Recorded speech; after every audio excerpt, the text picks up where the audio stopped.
오늘 말씀 에베소서 1장 22절과 23절 함께 있습니다.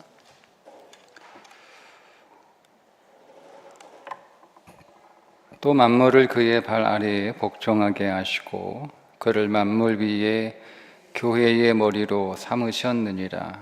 교회는 그의 몸이니 만물 안에서 만물을 충만하게 하시는 이의 충만함이니라. 아멘. 자, 오늘은 교회는 무엇인가? 지난주까지 기도가 무엇인가에 대해서 봤고요. 오늘부터는 교회는 무엇인가 함께 나눌 텐데,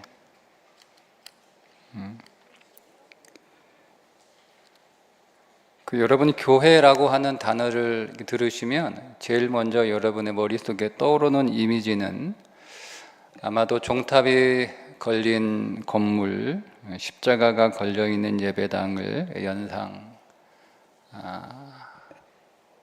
하실 겁니다. 우리가 생각하는 교회는 그런 이미지거든요.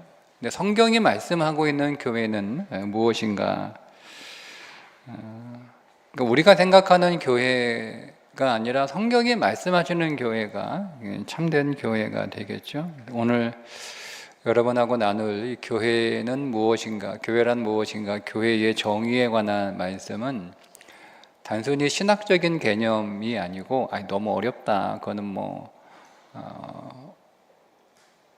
목회한 그런 분들이나 아는 거지. 근데 여러분, 제가 신앙은 개념이 굉장히 중요하다라고 강조를 하고 있는데, 교회에 대한 개념 정리가 제대로 되지 않으면 여러분 신앙생활 제대로 할 수 없습니다. 그러니까 여러분들이 교회에 대한 개념이 정리가 돼야 종교생활 안 하고 신앙생활 할 수 있습니다. 저는 한국교회가 종교화되어가는 이유 가운데 하나가 이 교회에 대한 개념이 부족하기 때문에 한국교회가 종교화되어 가고 있는 이유 가운데 하나라고 생각을 해서 오늘 최대한 제가 쉽게 설명을 드리겠지만 오늘 교회란 무엇인가, 교회에 대한 개념 정리가 잘 되었으면 좋겠습니다. 먼저 넘겨주시면 교회는 건물이 아닙니다. 네.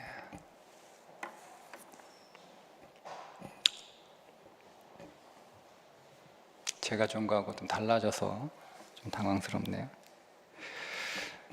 교회는 건물이 아니다. 예수님은 단 한 장의 벽돌도 쌓지 않으셨다. 집하고 가정하고 다르다. 교회는 제도가 아니다. 이 세 가지 내용인데요. 먼저 예수님은 단 한 장의 벽돌도 쌓지 않으셨다. 우리가 보통 교회라고 부르는 이 건물은 사실 예배당이죠. 예배를 드리는 장소, 예배를 드리는 집이라는 게 집당자잖아요. 예배를 드리는 집이라는 뜻입니다. 예수님이 이 땅에서 3년 동안 사역을 하시면서 한 장의 벽돌도 쌓으신 적이 없으시죠. 예수님이 갈릴리에 웅장한 예배당을 짓지 않으셨습니다. 지금 갈릴리에 가시면 있는 교회는 예수님이 지으신 교회가 아니고 그 후대의 사람들이 지은 건물입니다. 예수님은 오히려 예루살렘 성전이 무너질 거라고 예고하신 분이시잖아요.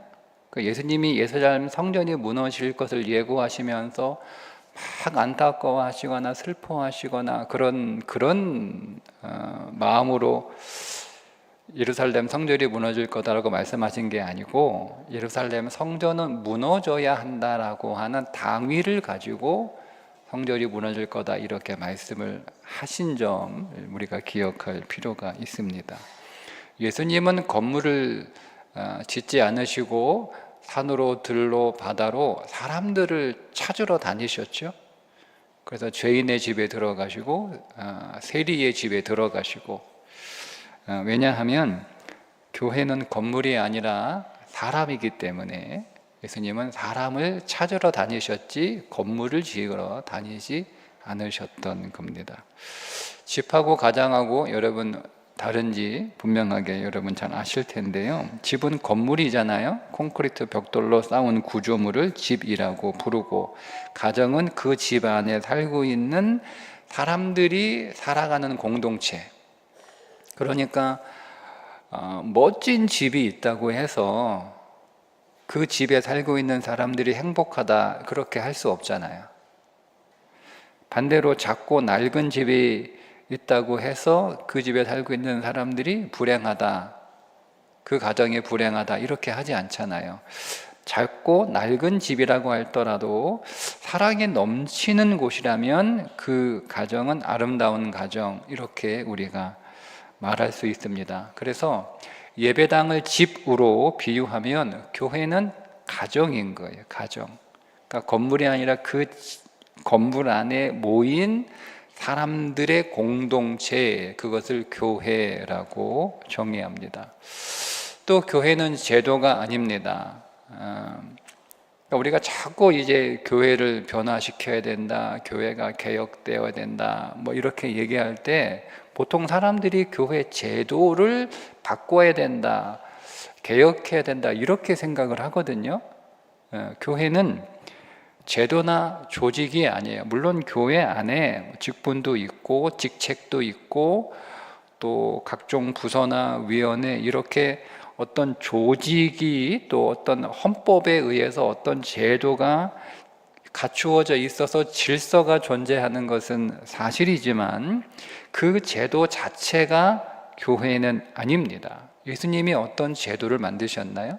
예수님이 어떤 조직을 구성하셨나요? 그런 적 없으시잖아요. 예수님은 그냥 사람을 부르셔서 그 사람을 부르시고 그들을 제자 삼아 그들과 함께 먹고 마시고 가르치시고 그들을 세상으로 파송하신 일을 하신 거지. 예수님이 사람들을 모아놓고 야 베드로 네가 회장해라 뭐 이렇게 그렇게 말씀하신 적 아니잖아요. 오히려 그걸 제자들이 그렇게 원한 거예요. 예수님, 당신의 나라가 임하실 때에 우리를 좌우 우편에 앉게 해주십시오 라고 제자들이 그렇게 말하는 거지, 예수님은 그렇게 하신 적이 없어요.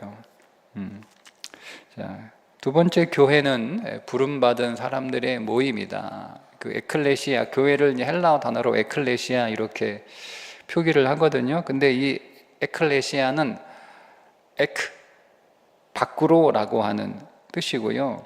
칼레오, 불러내다, 부르다, 이런 두 개의 단어가 합쳐진 말이거든요. 그러니까 에클레시아라고 하는 단어의 의미는 부름을 받아서 밖으로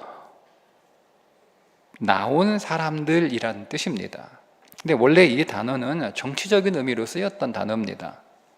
신학적 용어가 아닌데 고대 시민사회 사람들이 광장에 모여서 공적인 사안들을 논의하는 그런 모임, 민회라고 그렇게 할 수 있는데 그걸 에클레시아라고 불렀거든요. 근데 그것을 신약 성경에 가지고 온 거예요. 그러면서 새로운 의미를 거기에 부여를 한 겁니다. 교회는 하나님의 부름을 받아 세상에서 밖으로 불려냄을 받은 사람들이란 뜻이에요. 그러니까 교회는 사람인데 그 사람이 어떤 사람이냐면 하나님의 부름을 받아서 세상 밖으로 불려나간 사람들을 교회라고 합니다. 그런 의미로 에클레시아라고 하는 단어가 사용된 거죠. 사도 바울이 고린도 교회에 보내는 편지 서문을 이렇게 시작하고 있습니다. 하나님의 뜻을 따라 그리스도 예수의 사도로 부르심을 받은 바울과 형제 소스데네는 고린도에 있는 하나님의 교회 곧 그리스도 예수 안에서 거룩하여지고 성도라 부르심을 받은 자들과 또 각처에서 우리 주 곧 그들과 우리 주 되신 예수 그리스도의 이름을 부르는 자들에게, 쭉 길게, 한마디로 지금 바울이 교회에 편지한다 이 뜻이에요. 교회에. 근데 이거를 바울이 길게 서술을 하거든요. 그러니까 요 안에 교회가 어떤 것인지를 바울이 정의하고 있다는 겁니다. 자, 오늘 이 바울의 교회론에 의하면 교회는 두 가지로 설명이 되는 거예요. 첫째는 그리스도 예수 안에서 거룩하여지고 성도라 부르심을 받은 자들이 교회다는 겁니다. 성도다, 성도, 거룩한 무리. 왜 거룩한 무리입니까? 깨끗하고 착해서 거룩한 성도가 아니고요, 세상에서 나왔다는 거예요. 세상에서 구별됐다는 거예요. 그 말은 무슨 뜻이냐면, 세상에서 나와서 어디 사막이나 어디 산속에 수도원을 들어갔다라고 하는 의미가 아니고 세상과 다른 방식으로 살아가는 거예요. 그러니까 우리의 삶의 방식이 세상과 다른 거예요. 세상 속에 살지만 세상 사람들이 추구하는 목적과 가치가 달라요. 그들이 선택하는 삶의 방식이 달라요. 우리가 걸어가는 길이 사람들이 걸어가는 길과 달라요. 세상 속에 살고 있는데 딴 사람 같아. 딴 세상 같은 사람 같아. 그것을 성경이 거룩이라고 정의를 하는 거예요. 거룩은 성경에 깨끗하다라고 하는 의미로 쓰여지지 않습니다. 그런 의미가 없는 건 아닌데, 그렇게 세상이 오염됐으니까, 세상이 더럽잖아요. 죄로 오염됐으니까 세상이 더러워요. 그 더러운 세상에서 다른 방식으로 살아가니까 깨끗하다라고 하는 의미가 있긴 하지만, 본질적으로 제가 왜 이 말씀을 자꾸 강조하냐면, 자꾸 신앙을 윤리와 도덕의 관점에서 이해하는 경향이 너무 강하기 때문에 구별되는 거예요. 구별. 그러니까 우리는 세상 사람들하고 다르냐 이 질문을 해야지, 내가 저 사람보다 착하냐, 내가 저 사람보다 더 깨끗하냐 이런 질문을 하는 게 아니에요. 그러면 같은 방식으로 같은 길을 걷고 있는데 한 사람은 지저분하고 한 사람은 그보다 덜 지저분해. 그러면 그게 거룩한 거 아니에요. 다른 길을 걷고 있는 거예요. 다른 길. 그래서 성도라고 하는 것은 다른 길을 걷는 사람들이라는 의미입니다. 그 거룩한 무리들이 하나님이 불러낸 무리들이고, 그들이 교회를 이루고 있다는 거예요. 두 번째는 각처에서 우리 주 되신 그리스도의 이름을 부르는 모든 자들. 그러니까 각처에서, 그러니까 어떤 특정에만 교회가 있고 어디엔 없고, 그게 아니라 고린도에 있든 예루살렘에 있든 로마에 있든 우리 대한민국에 있든 예수님의 이름을 부르는 모든 사람들이 다 교회다. 이것이 바울이 정의한 교회입니다. 건물도 아니고 제도도 아니고 예수 그리스도의 이름을 부르는 사람들의 모임, 그것을 교회라고 부릅니다. 세 번째, 교회는 반석 위에 세워진 신앙 고백의 공동체다. 예수님이 제자들에게 이제 물어보시는 내용인데, 너희는 나를 누구라 하느냐 이렇게 물어보니까 예수님이 물어보신 그 질문에 시몬 베드로가 대답하기를 이르되 주는 그리스도시요 살아계신 하나님의 아들이시니이다. 그렇게 이제 베드로가 대답을 하니까 예수님이 그 베드로에게 내가 네게 이르노니 너는 베드로라, 이름을 바꿔주시죠. 반석 페트라라고 하는 이름을 바꿔주세요. 내가 이 반석 위에, 페트라 위에 내 교회를 세우리니 음부의 권세가 이기지 못하리라, 이렇게 하시는 말씀입니다. 이게 가이사랴 빌립보 지방에서 예수님의 제자들에게 물어보신 거예요. 가이사랴 빌립보에 가시면 지금은 이제 그런 흔적만 남아 있는데, 당시 가이사랴 빌립보는 팔레스타인 땅에서, 여러분 이 가이사랴가 황제의 이름이잖아요. 그러니까 도시에 황제의 이름을 갖다가 붙이려면 아무데나 황제의 이름을 갖다가 못 붙여요. 그러니까 황제의 이름을 갖다 붙일 수 있는 도시가 되려면 조건이 있어요.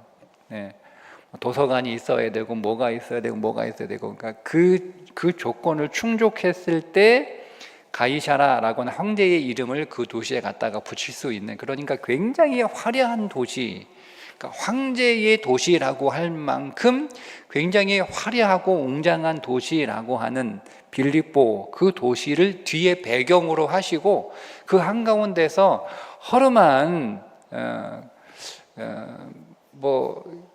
그 빌립보 빌립보 도시 사람들의 관점에서 보면 예수님의 이레등은 이제 거지들이죠, 거지들. 예수님이 거지왕이고 그런 사람, 그런 옷차림, 그런 행색을 한 상태에서 물어보는 거예요. 예수님이 야, 너희는 세상은 나를 누구라 하느냐 이렇게 물어보시니까 뭐 세례 요한이라고 하는 사람도 있고 엘리야라고 하는 사람도 있고 예레미야나 선지자라고 하는 사람도 있습니다. 대답을 하니까 그래? 그러면 너희들은 나를 누구라 하느냐 질문을 하시는 거거든요.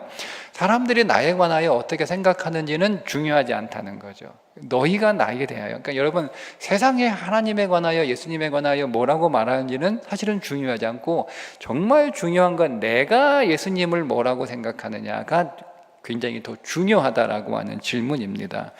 그래서 베드로가 그 질문에 주는 그리스도시요 살아계신 하나님의 아들입니다 라고 하는 고백을 하는데 이것이 신앙의 핵심적인 고백입니다. 예수님은 뛰어난 선생님도 아니고 훌륭한 도덕 선생님도 아니고 그리고 아주 탁월한 역사적인 인물도 아니라는 거죠. 메시아, 하나님이 약속하신 구원자 메시아이며 살아계신 하나님의 아들이다 라고 하는 고백을 하게 됩니다. 그 고백을 들으시고 예수님이 하신 말씀이 반석 위에 교회를 세우겠다. 그러니까 바요나 시몬아 네게 복이 있도다. 이를 네게 알게 하신 이는 혈육이 아니요 하늘에 계신 내 아버지다. 네가 똑똑해가지고 그런 고백을 한 게 아니고 하나님께서 베드로 너에게 계시를 해준 덕분이야 라고 말씀을 하시면서 뭐라고 선포하시는가 하면 내가 이 반석 위에 내 교회를 세우리니 음부의 권세가 이기지 못하리라. 베드로의 이름을 바꿔주시잖아요. 페트로. 그래서 베드로가 되는 거예요. 이게 반석이라는 뜻이네요. 그러니까 이 반석 위에 교회를 세우겠다라고 하는 것은 베드로라고 하는 사람 위에 교회를 세우겠다라고 하는 말씀이 아니죠. 그러니까 이거를 캐톨릭이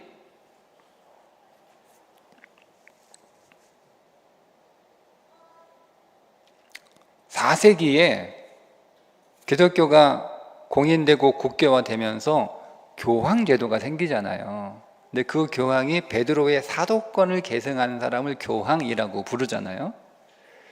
네. 그러니까 이거를 잘못 이해한 거죠. 네. 그때는 로마 캐토릭이 아니에요. 캐토릭이에요, 캐토릭.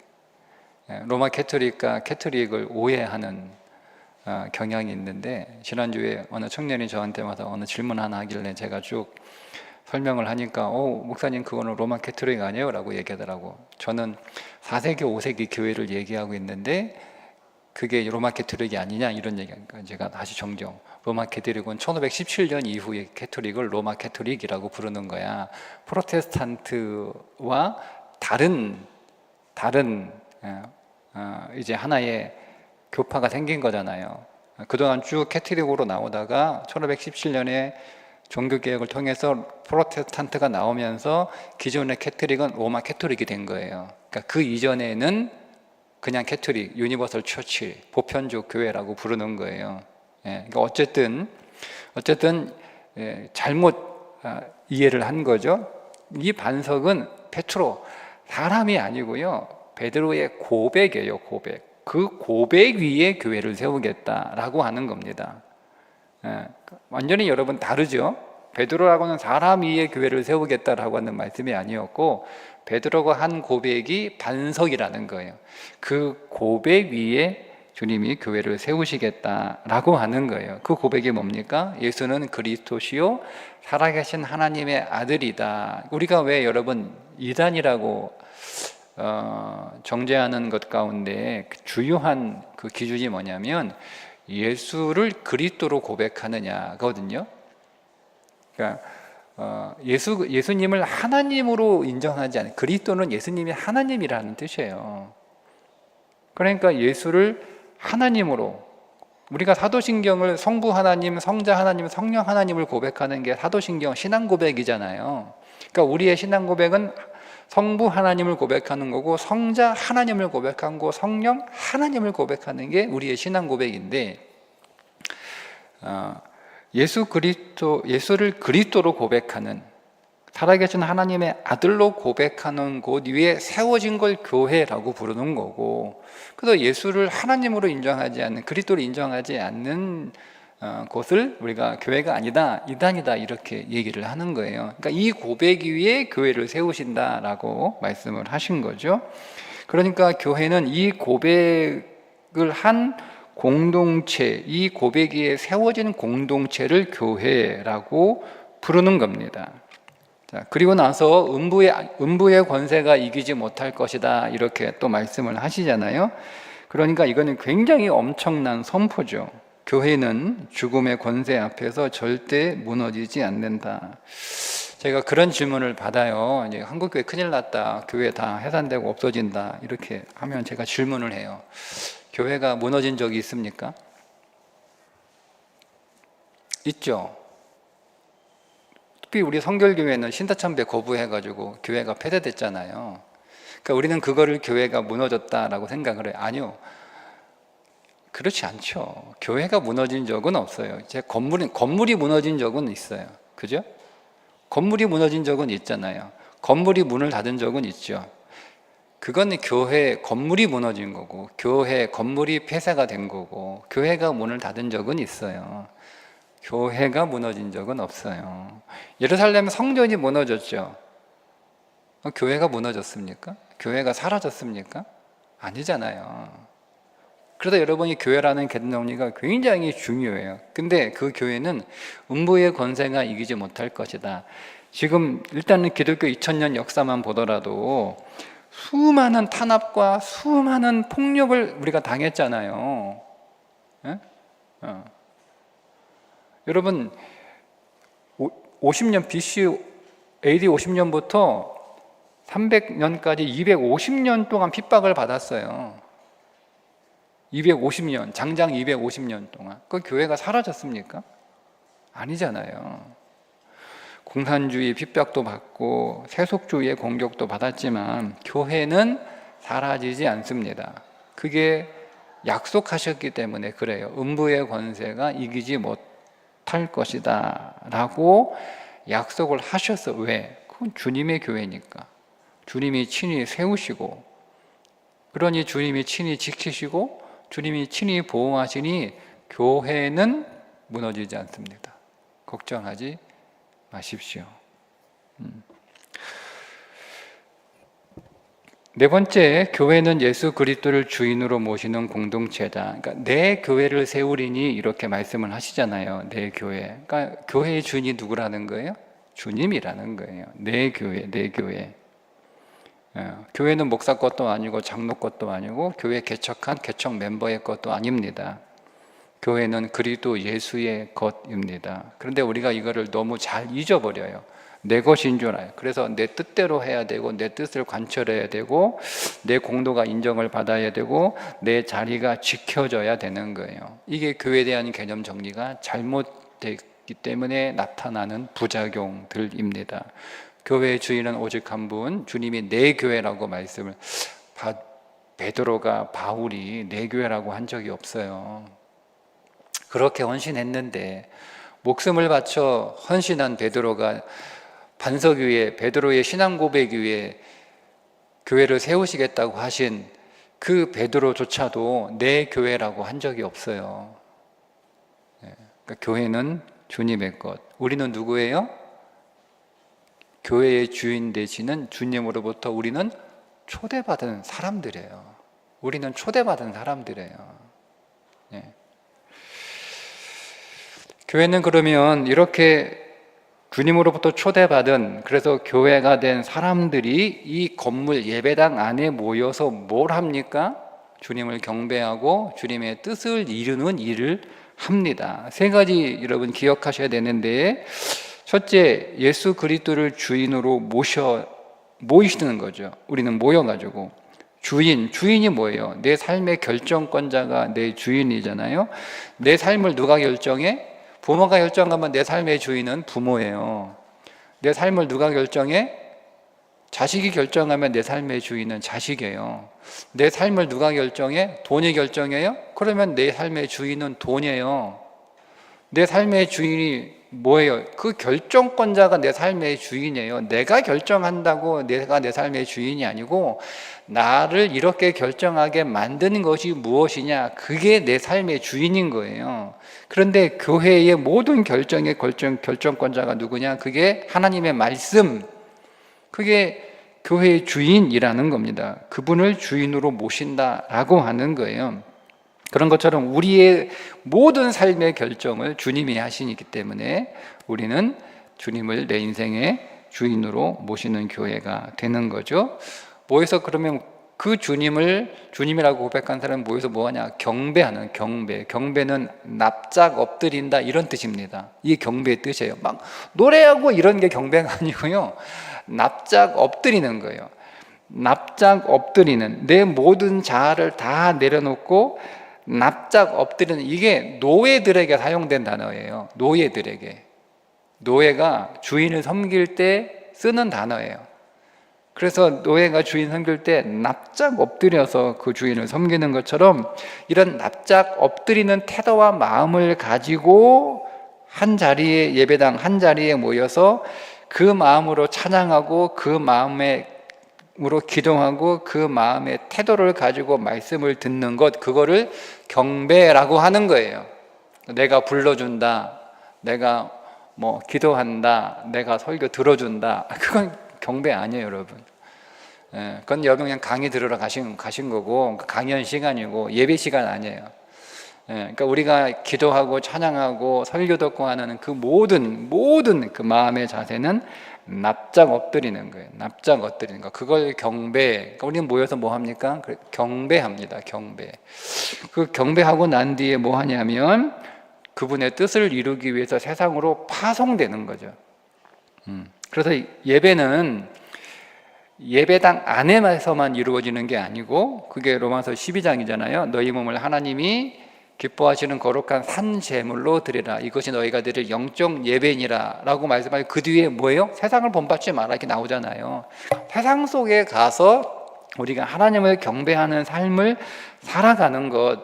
그러니까 우리는 예배당에 모여서 하나님이 오늘 우리를 파송할 때 각각의 교회들이 세상 속에 들어가서 하나님을 경배하는, 즉 그분의 뜻을 이루는 찬송과 기도와 예배의 삶을 살아가는 거예요. 그 일을 하라고 우리를 초청하신 거죠. 자, 이상 이제 우리가 교회에 관하여 이제 정리를 드렸고요. 만약에 교회를 잘못 오해하면 어떻게 되는가? 교회를 건물로 오해하면 건물을 세우는 것이 교회를 세우는 것이라고 착각합니다.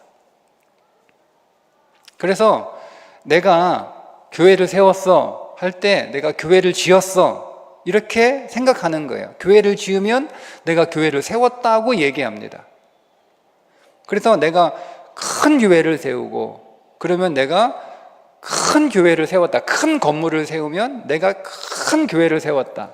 내가 큰 예배당, 화려한 예배당, 웅장한 예배당에 다니면 내가 신앙이 크고 웅장하고 아름다운 건물에 다니면 내 신앙이 아름답다.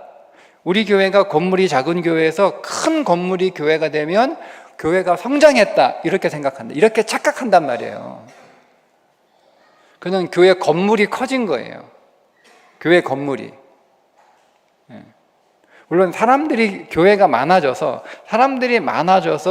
그 사람들을 다 수용할 수 없으니 큰 공간이 필요해서 건물이 커지는 것은 결과이지만 단순히 그 자체만으로 교회가 성장했다, 교회가 부흥했다, 교회를 세웠다, 교회가 신앙이 아름답다 이렇게 말할 수 없다는 거예요.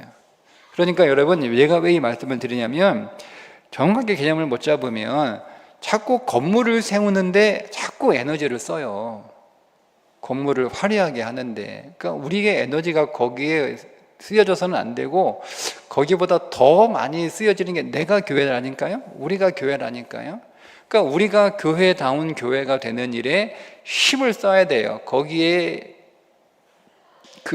우리가 참 교회가 되기 위해서 거기에 필요한 것들이 있으면 거기에 우리의 에너지를 써야, 그래야 그게 건강한 교회가 되는 거지.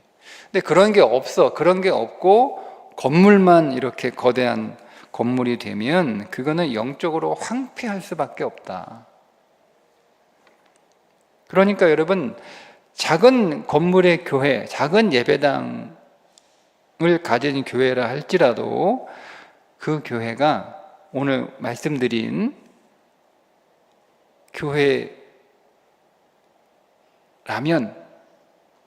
건물이 아니고 사람들이고, 그 사람들은 그리스도를 주님으로 고백하고,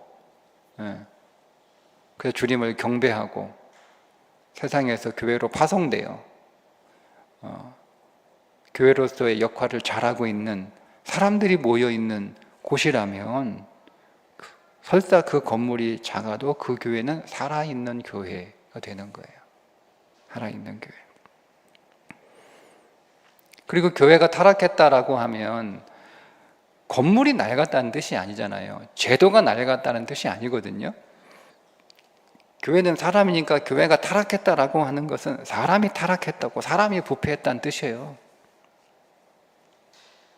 여러분 잘 아셔야 돼요. 사람이 부패한 거예요, 사람이. 근데 우리는 교회가 부패했다 그러면 교회가 너무 낡았으니까 새로 짓자, 이렇게 잘못 생각하는 거죠. 교회가 부패했다, 제도가 잘못됐으니까 제도를 고쳐야 된다, 조직을 고쳐야 된다. 아니에요, 여러분. 소용없어요. 사람이 그대로인데 아무리 제도 바꾸고 아무리 조직을 바꾼다고 여러분 똑같습니다. 똑같아요. 아니 그 안에 있는 내용물은 똑같은데 그 내용물 다른 그릇에 옮긴다고 여러분 그게 달라집니까? 뭐가 달라져요? 아니 유리 그릇에 있다가 자기 그릇을 갖다가 뭐가 달라요? 이 안에 내용물은 똑같은데. 그러니까 우리가 그렇게 잘못 오해할 수 있어요. 교회를 건물로 이해하게 되면. 교회 갱신은 건물이나 제도의 갱신이 아니고요, 사람이 갱신돼야 돼요. 사람이 갱신. 건물이 낡아도 그 제도를 누가 운영하는데요? 사람이 운영하는 거예요. 사람이. 그러니까 세상에 완벽한 제도는 없어요. 그래서 이렇게 고치고 저렇게 고쳐봐야 사람이 똑같으면 똑같아요. 어차피 결과는 똑같아요. 사람이 새롭게 되는 것, 그것이 교회의 갱신이다라는 거예요. 그때 사람들이 교회를 통해서 예수 그리스도를 보는 거예요. 그러니까 사람이 교회를 볼 때 건물을 보는 게 아니에요. 건물을 보는 거예요. 야, 교회 잘 지었네. 교회 잘 지었네. 건물을 자랑하는 교회가 되면 안 돼요. 다 자랑하고 싶죠. 근데 우리가 보여줄 수 있는 게 그거밖에 없으니까 건물 자랑하고 있는 거예요. 보여줄 게 건물밖에 없는 교회가 되면 안 돼요. 누구를 사람을 보여줄 수 있는 교회가 되어야 되는데, 그 사람은 누구예요? 예수 그리스도를 보여주는 사람이에요. 예수 그리스도를 보여주는 교회. 그때 세상이 온전히 교회를 통하여 예수님을 볼 수 있게 된다라는 겁니다. 정리하겠습니다. 자, 교회는 건물도 제도도 아니다. 예수 그리스도의 이름을 부르는 성도들의 모임이 교회다.